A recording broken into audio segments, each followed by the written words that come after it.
I don't want to hear it.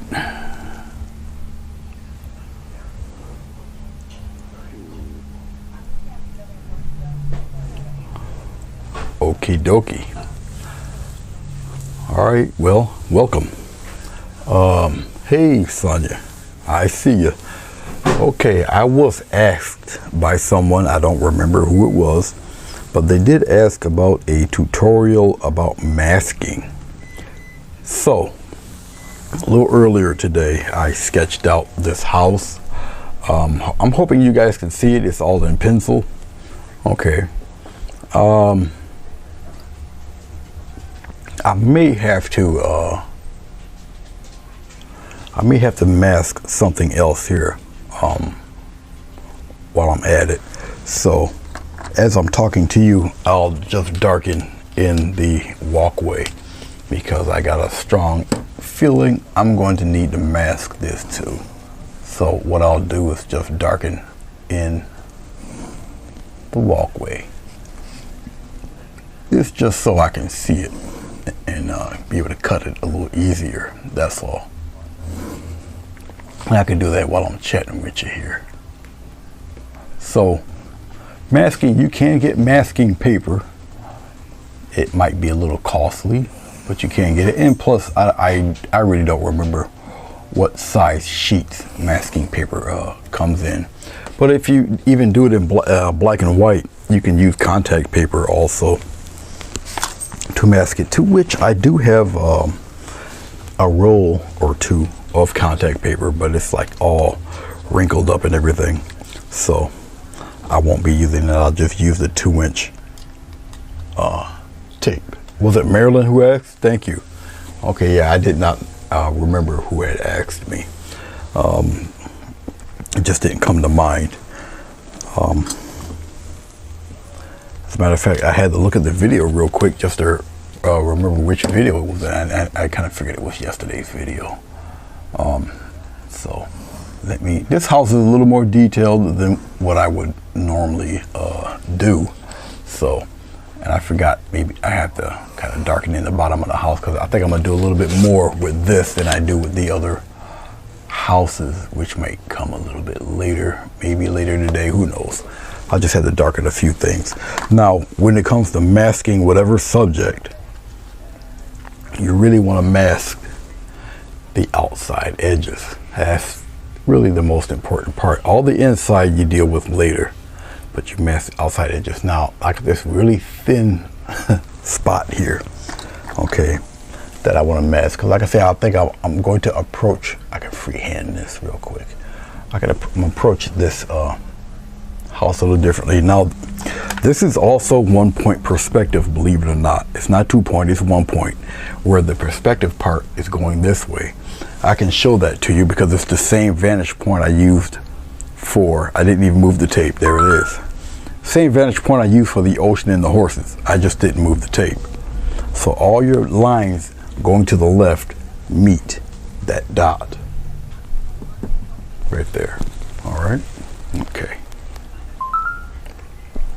So this is where we're standing right now. Oh, Madonna, hey, there you are. How are you? Good to see you. All right. So we're gonna get right on to it here. Now, as far as masking goes, now I use my own preference 2-inch wide masking tape. You can use Scotch tape. All right. I really wouldn't recommend using, if I can find it somewhere around here. I don't see it here handy. Well, anyway, blue painter's tape is obviously way too dark. That won't work. You need tape that you can see through. Okay. Boxing tape might not be a good idea. It all depends. On paper, it might shred your paper. It all depends. Okay. But it can be, I mean, I think you're going to have to just wear down the sticky part a little bit if you got boxing tape.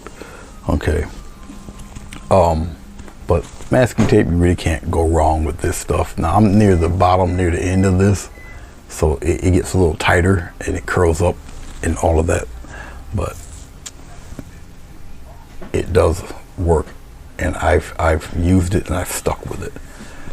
Hey Mark, how you doing? Believe it or not, I was going to mention that. Believe it or not, it didn't take as long as you would think. Then again, I've been doing this for quite a long time. But really, it's just a series of rectangles or cubes, squares, or whatever. Okay, everybody knows what a window pane looks like. Everybody knows what, the little awnings and stuff look like, the side of a house, all the angles. Once you get accustomed to doing that, and this is one perspective, so it's going towards one singular point. Okay, the horizon line will be right here. That's where your eye will naturally look. Okay. Once you get accustomed to a few rules with perspective, it all comes pretty quickly. All right. And basically all I did is for the slats, for the siding of the house, it's really just, just sketch them in really lightly, go right past the lines there just to keep them going. All right, because you're not going to really worry about stuff going outside the lines. It's going to be painted over, or you can erase it later or what have you. You don't even have to erase it, because if you're going to use paint, it's going to cover it anyway. All right. So you sketch out your subject. It doesn't matter if it's a house, a bull, moose, an apple. It really doesn't matter.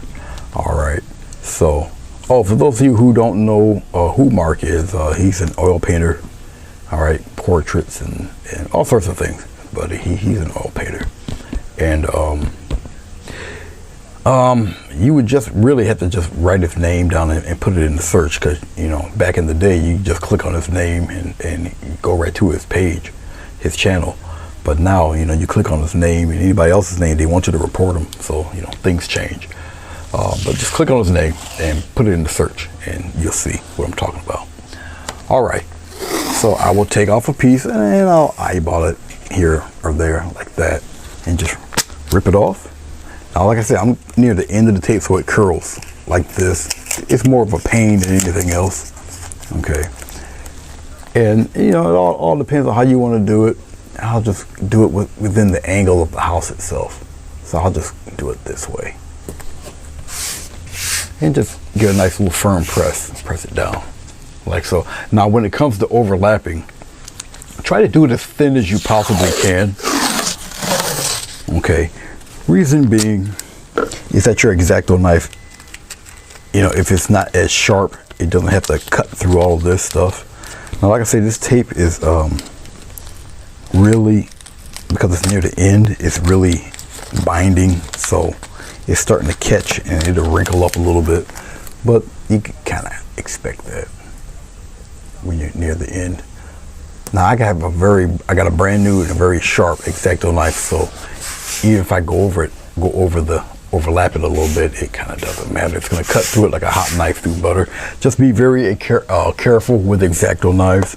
I can never, ever not stress it enough with X-Acto knives, because they will take off layers of skin and you wouldn't even know it until you bled all over your painting. Okay, an extremely sharp knife will really do you in if you're not careful. You got to really look. Like I said, the masking tape, when it's near the end, it curls up really quickly and it wrinkles and all of that stuff. All right, that one wasn't long enough, so I'll just do it here at the bottom. It's all right. I'll put it here near the bottom. It's okay. I cut a strip that wasn't long enough, but that's all right. I'll just put it down there. Now, like I said, I got a very sharp knife, so it really doesn't matter.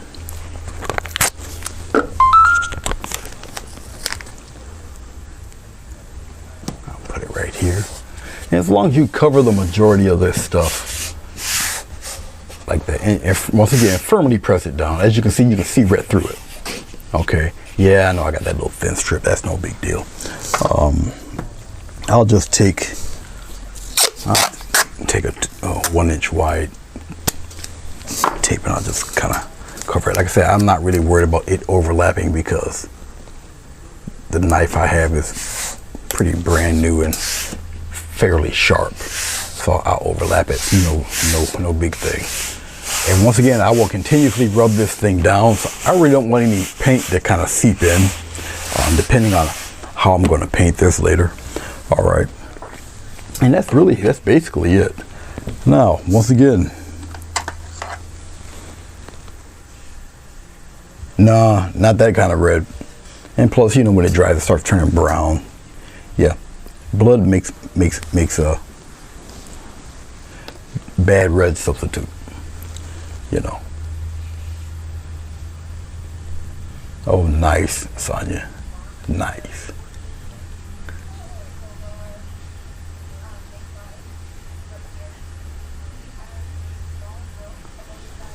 Boy, that's some sharp biscuits you're making over there, Sonia. I don't know, you might want to use it for fishing. Now, when it comes to cutting this, all right, once again, extremely sharp knife, be careful. This is very sharp. What is this? This is 12 by 16, I believe. And it's just watercolor paper glued to foam board. Okay. Now I'm used to this, so I'm giving it just a slight press. Now, if you're on canvas, you don't press this hard because you're going to cut right into the canvas, right through it. And once again, this is a very sharp knife because it's going to go all through the layers of tape, no big deal. And you cut it, don't rush this, but you cut it as close as you can. Take your time with it. And really pay attention to where your let me do it this way. And then I'll go in. Pay close attention to where you're cutting and remember where you're cutting. All right. Once again, this is fairly strong stuff, so a fairly sharp knife, actually what I'm meaning to say. So I can kind of breeze through this, but just be very careful. Now, while I'm cutting, I'm not using my wrist, I'm using my whole arm to do this. So as you see the knife go down, my whole arm is going down also. Get it as close as possible and kind of remember where you're cutting. All right, even the smallest little angles, cut them all as carefully as you can. Keep it as close as you can. Now, when you mask subjects and then when you start to paint over them, they tend to grow on you a little bit. You know, you kind of paint outside the line a little. Human, you know, it depends on how steady your hand is. Some people's hands are super steady. Some people's hands got that little jiggle to it, so it all depends. If you need a ruler to help you out, then use a ruler. Just remember that these knives, especially if it's a fresh blade, they're extremely, extremely sharp. Okay, so just be mindful of that. Like I said, I've been doing this for quite some time. It's pretty much like breathing. And never, ever, ever rush. Don't rush it.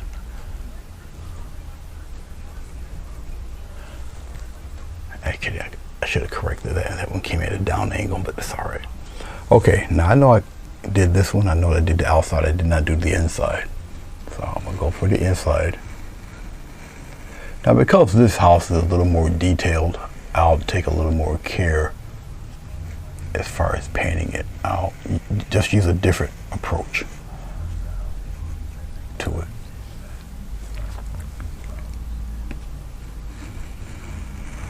Once again, this is an extremely sharp blade. Be very mindful of that. Just be very careful.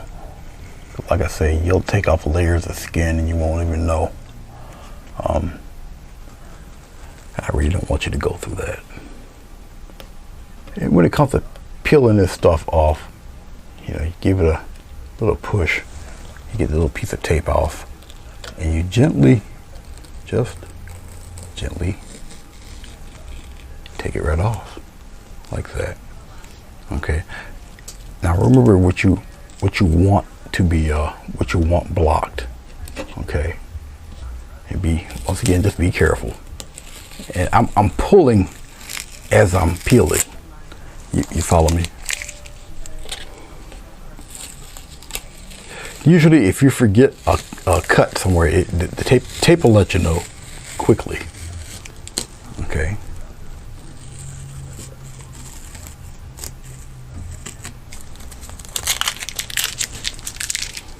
I believe I got all of it. But as you can see, it comes right off. No fuss, no muss. Just be very careful. Try not to rush all of this. And be careful with this X-Acto knife in your hand. All right.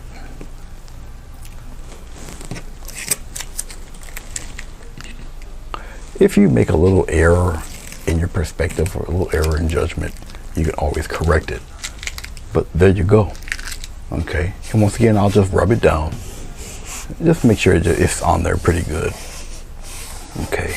And it is, as I'm rubbing my hand across it. All right. Okay, let me put the, I know I had that cap around it. Up there you are. Carefully put the cap back on. I don't like this cap. This cap, way too thin for this. They try to make it all fancy looking. This is a detriment to anything else. Then you got to put it on the right ray, go in the right direction with it. This thing more of a, okay, it's more of a hindrance than anything else. I'm really used to these guys here. You can't really mess with this. Okay. I'm more comfortable with these fellas. Don't ever lose the cap. All right, that's, you know, you're just in for a world of hurt. Or you can go old school and get one of these guys. Yes, this is an X-Acto blade also. As you can see, it's been well used. All right, I don't even know if you can find it. You might have to eBay or Amazon one of these guys. Okay. So, all right. Let's see here. All right, had to answer somebody there.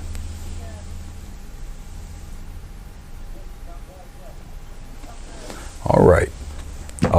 But yeah, that's really it.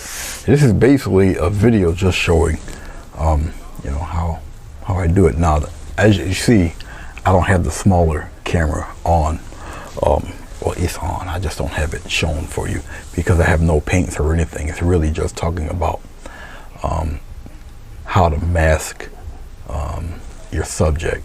And like I said, they got I think it's called Frisket paper, Frisket, something like that. And you can do the same thing. And I think that paper is like clear. Okay. Or you can use, like I said, you can use box tape also, but you're gonna have to like run it across a towel or something a few times to not get it as sticky if you're doing it on a surface like this watercolor paper, so it doesn't tear anything. Okay. But you can use that, and you can see what you're doing essentially because it's very reflective. All right, so you know, you just take it and you cut around what you want cut, and you just peel it right off, and it will stay there. Okay, this masking tape, because there's ups and down sides to using it, but it does have a tendency to kind of bleed through if you use any kind of glycerin or any kind of medium. It will bleed through. Scotch tape will not. That stuff, it just adheres and nothing's getting through it until you peel it off. Okay, but obviously they're only 1-inch strips, so you'll be doing like 30 strips just for a house this size or something like that. I have that also. Okay, it looks like Bernice Bishop's gonna take a nice trip up out of here. Where are these people coming from? Oh, let's remove her. Bye, Bernice. Nice knowing you. All right. Now, I could continue this painting if I wanted, but what I'll do is, this is a separate subject within itself, so I won't do that. I will come back and I'll probably do the scene. Okay, I might just make the house a separate subject also, because once again, this house is a little more detailed than what I would normally do. Okay, and show you how to do something like that. So this approach to this painting, it'll be a little different, probably more traditional, because technically it's really not an architectural drawing, but I did it well, precise enough that it can somewhat pass for one. Okay, this house came from my head. I started with the triangles and then just went from there. Okay, so maybe I'll do something a little different for the entire painting, because once you do something like that, whatever your subject is, if you got a background or whatever, you're gonna have to match. You have to blend this into your surroundings, so it actually looks like it's part of the painting. Okay, all right. Let's see what else. I think really that's it. I'm trying to think of. I do have to practice today, or rehearse rather, but that's just here at the house. So I could just stop this recording and just pop on again and just do a background, foreground stuff with this. At least do something here while I'm sitting here and I got the mind to do it. So I think I'll more than likely do that. I'll move this over. I'll just kind of center it a little bit right in here. I'll kind of pan back a little bit so I can pretty much put it all in there. Excuse my thumb. There it is. I'll slap the focus on it once again. Okay, so we pretty much got the bottom, got the top. Obviously the sides are a little shorter. And so what I'll do is I'll stop this recording and I'll come right back, and I'll think of some background to put on this. Who knows? Maybe to be surrounded by trees. Maybe, who knows what I'll do. But I'll at least start the I'll do the background and such for this. So stay tuned, guys. This, like I said, this is a separate one. So what I'll do is I'll take a picture of this and use it as a thumbnail, and I'll retitle it for YouTube. I won't post this on Facebook because it's just a taped up house. So all right, guys, stay tuned. I'll be back.